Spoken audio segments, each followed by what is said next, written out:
नमस्कार दोस्तों, मेरा नाम कपिल सिक्का है। स्वागत है आपका स्टडी आई की एजुकेशन प्लेटफॉर्म पे। इकोनॉमिक सर्वे बजट के मोस्ट इंपॉर्टेंट एमसीक्यूज में हम करने जा रहे हैं सेट 6। अभी तक हम 5 सेट कर चुके हैं। आशा करता हूँ वो चीज़ आपको समझ में आ गई होंगी। आप यूट्यूब पे उसको फिर से देख सकते हैं। इसके अलावा आप हमसे स्टडी आई क्यू पे इन विभिन्न माध्यमों से जुड़ सकते हैं। इसके PDF आपको @कपिल लाइव पे मिल जाएंगे। आप मुझे @कपिल सिक्का ट्विटर हैंडल पे फॉलो कर सकते हैं। जैसा कि मैंने बताया, ये सीरीज़ जो है वो कॉम्प्रिहेंसिव होगी। करंट और स्टैटिक दोनों कवर किए जाएंगे। जितनी इंपॉर्टेंट चीज़ें आपके सर्वे और बजट में, वो सब यहाँ पे कवर होगा। तो शुरू करते हैं set 6, question number 51। Consider the following statement with regard to dispute resolution committee proposed in budget 2021-2022। ठीक है, तो DRC के बारे में बताना है। अब ये क्योंकि इस बजट में प्रपोज था, इसलिए हमें इसके बारे में पता होना चाहिए। It will be formed under section new section of IT act. एक नया IT एक्ट में सेक्शन ऐड किया गया। It will cater to small taxpayers having taxable income up to 50 lakhs. The committee will have powers to reduce, waive any penalty, give immunity from any offence punishable under Income Tax Act. आपको बताना है कौन सा इसमें से correct है। देखो, तीनों के तीनों जो यहाँ पे हैं वो आपको करेक्ट दिखेंगे। D is the right answer, क्योंकि इस बार के बजट में एक DRC स्टैब्लिश किया गया। DRC का काम यही है कि जितने डिस्प्यूट्स होते हैं टैक्सपेयर्स और टैक्स डिपार्टमेंट के बीच में, उसको रिजॉल्व करे। ऐसा कोई भी बॉटलनेक ना बने, ऐसा कोई भी क्राइसिस की सिचुएशन ना बने जिससे लोग सरकार से या टैक्स डिपार्टमेंट से ना खुश रहें। तो इसी के चलते ऐसे कोई भी स्मॉल टैक्स पेयर्स जिनकी टैक्सेबल इनकम 50 लाख है या टैक्स लाइबिलिटी 10 लाख रुपए है, ठीक है, तो उन पे वो DRC के पास जा सकते हैं। DRC के पास पावर्स होंगी, इस पूरी कमेटी के पास पावर्स होंगी कि वो किसी का टैक्स कम कर सकते हैं, वेव ऑफ कर सकते हैं, उसको पिनलाइज कर सकते हैं, कुछ भी। तो क्वासाई जुडिशियल पावर्स हम कह सकते हैं उसके पास है। इसके अलावा DRC से जो इंडिया की पोजीशन है, इंडिया का जो world rule of law index में रैंकिंग है, वो इम्प्रूव होगी। यही कहा जाता है कि इंडिया में ऑल्टरनेट डिस्प्यूट रेजोल्यूशन मैकेनिज्म बहुत स्ट्रेंथन नहीं है, इसलिए बहुत सारी विदेशी कंपनियां इंडिया में FDI लेके नहीं आती। तो इससे ये हम दिखाना चाह रहे हैं कि हमारा टैक्सेशन डिपार्टमेंट जो है वो बहुत ही ज़्यादा अडेप्टिव है, वो पीपल सेंट्रिक है, ठीक है। तो यहाँ पे लोग अपनी प्रॉब्लम्स ईजिली सॉल्व कर सकते हैं। चलते हैं क्वेश्चन 52 की तरफ। Consider the following statement with regard to infrastructure debt funds. IDF के बारे में आपको बताना है। IDFs बेसिकली इन्वेस्टमेंट व्हीकल्स हैं जो स्पॉन्सर की जाएंगी कमर्शियल बैंक और NBFCs द्वारा इंडिया में।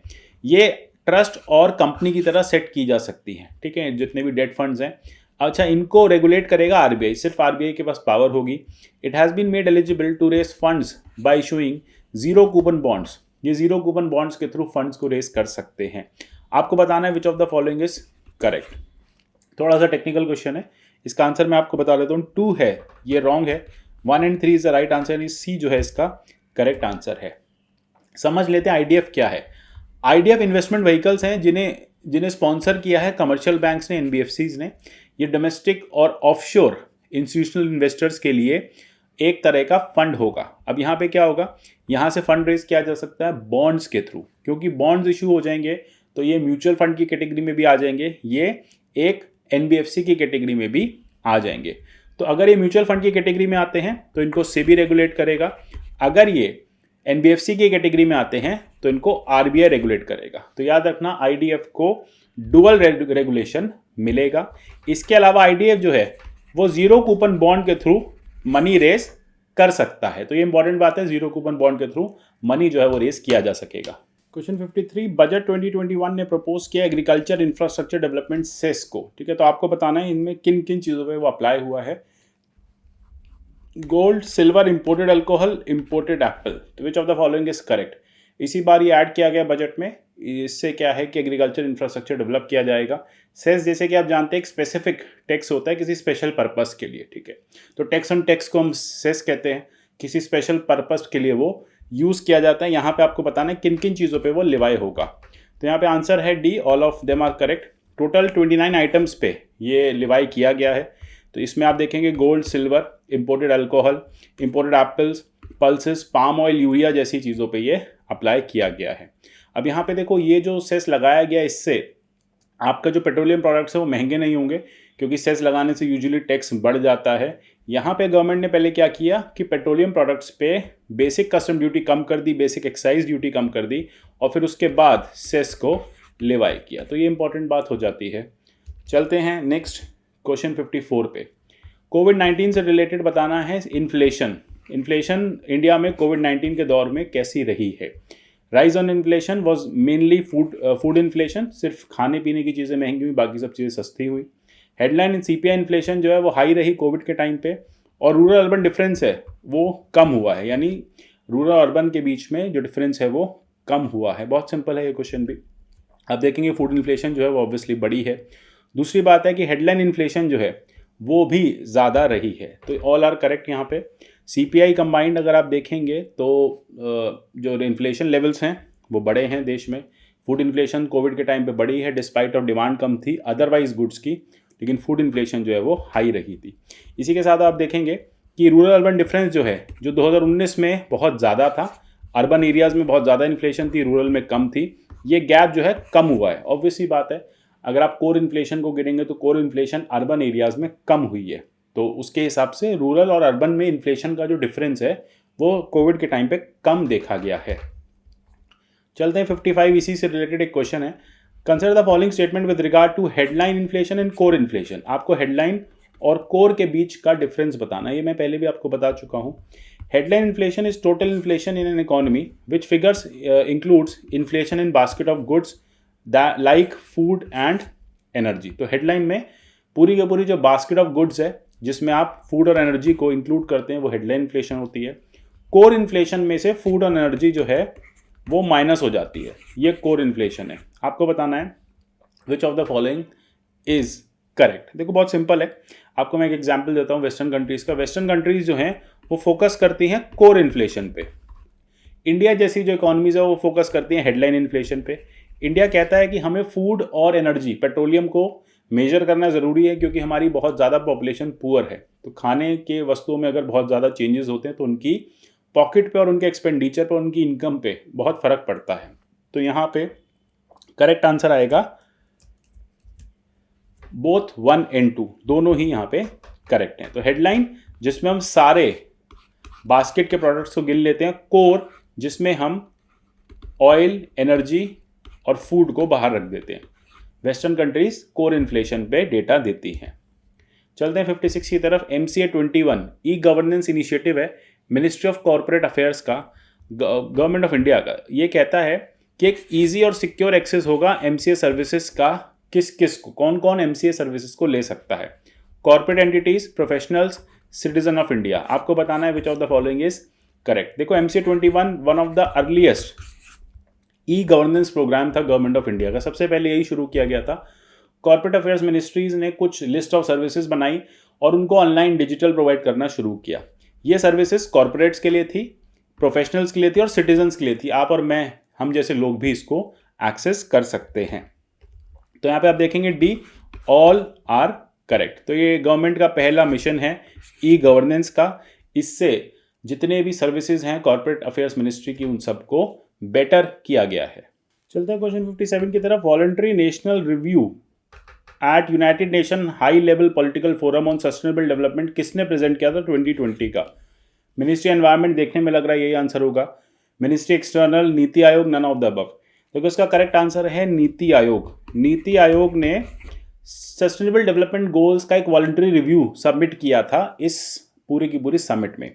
अब देखो इंडिया क्या कर रहा है, इंडिया ने एक वॉलंटरी रिपोर्ट सबमिट की। इंडिया ने कहा हम 2030 में जो गोल्स हमें अचीव करने थे, अभी तक हम कहाँ तक पहुँचे हैं इसका हम आपको डेटा दे देते हैं। तो ये नीति आयोग ने प्रेजेंट किया India second voluntary national review. ये United Nation high level political forum on sustainable development 2020 में दिया गया था। अब यहाँ पे 17 SDGs थे।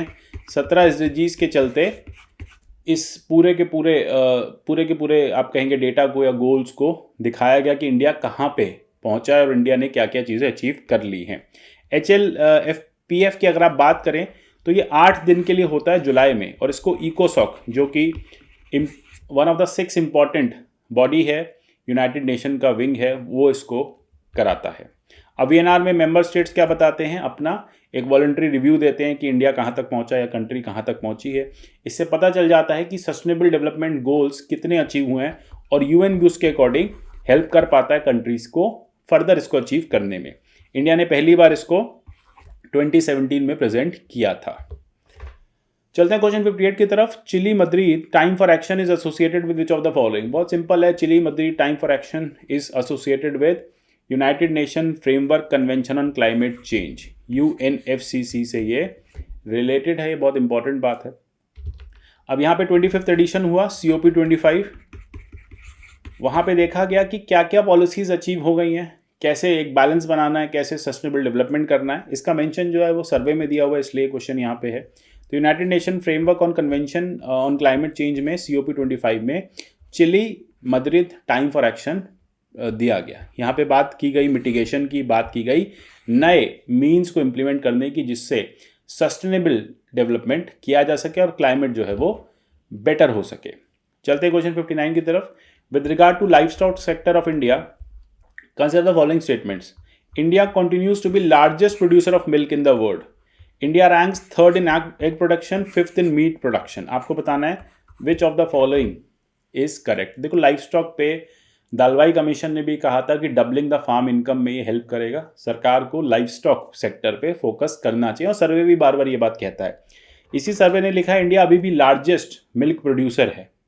इसके अलावा एग प्रोडक्शन में थर्ड लार्जेस्ट हैं एंड फिफ्थ लार्जेस्ट हैं हम मीट प्रोडक्शन में। तो ये सारी चीज़ें ठीक हैं, ये इंपॉर्टेंट बात हो जाती है।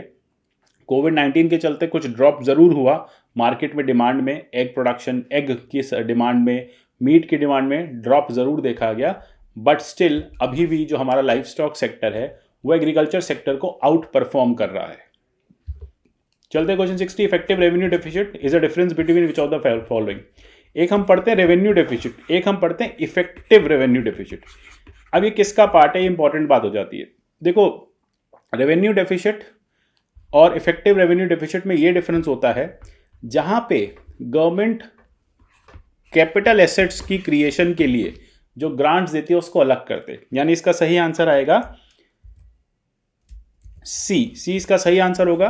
Revenue deficit and grants for creation of capital assets, ये करेक्ट आंसर इसका बनेगा। ठीक है, तो ये इंपॉर्टेंट हो जाता है। इस तरह से आप ये देखिए कि रेवेन्यू डेफिसिट हम देखते हैं सरकार का खर्चा माइनस सरकार की इनकम। इफेक्टिव रेवेन्यू डेफिसिट में हम ये देखेंगे कि गवर्नमेंट ने कितना पैसा कैपिटल एसेट्स में इन्वेस्ट किया, मतलब इस जगह पे इन्वेस्ट किया जो कैपिटल एसेट्स क्रिएट कर सके या कैपिटल फॉर्मेशन कर सके, यानी कितना पैसा हमने ग्रांट लेके, कितना पैसा हमने लोन लेके, या कितना पैसा सरकार ने डेफिसिट करके इंफ्रास्ट्रक्चर में इन्वेस्ट किया, हेल्थ केयर सेक्टर में इन्वेस्ट किया, इन सब चीज़ों में इन्वेस्ट किया। तो इंपॉर्टेंट बात हो जाती है कि revenue deficit and grants for creation of capital assets को हम इफेक्टिव रेवेन्यू डेफिसिट कहते हैं। सी इसका करेक्ट आंसर है। तो इसको Rangarajan committee on public expenditure ने इसको पहली बार अप्लाई किया था, तब से हम इसको यूज़ कर रहे हैं।